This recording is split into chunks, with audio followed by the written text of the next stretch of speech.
आपल्या मागण्या मान्य होत नसल्याने अखेर मनोज जरांगे पाटील यांनी आपलं शेवटीचं हत्यार उपसलं आहे।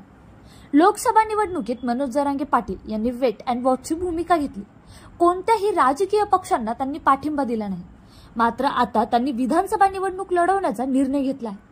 सगळे सोयऱ्यांना आरक्षण देण्याची अंमलबजावणी जर झाली नाही तर मी विधानसभेच्या 288 जागा लढवणार आहे, असंही त्यांनी जाहीर केलं।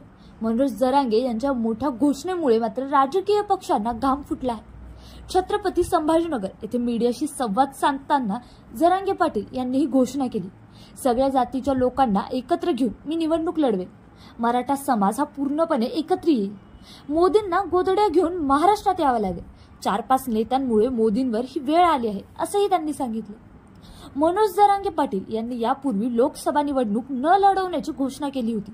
वंचित आघाडीसोबत लोकसभा निवडण्याबाबत त्यांच्या वाटाघाटी सुरू होत्या। डॉक्टर प्रकाश आंबेडकर यांनी त्यांना युतीचा प्रस्ताव समोर ठेवला होता, परंतु मराठा समाजाने हा प्रस्ताव नाकारला।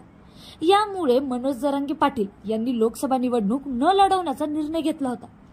पण आता जसं त्यांनी घोषणा केली त्याप्रमाणे ते खरंच निवडणूक लढवतील का, आणि जर लढवली तर ते निवडून येतील का?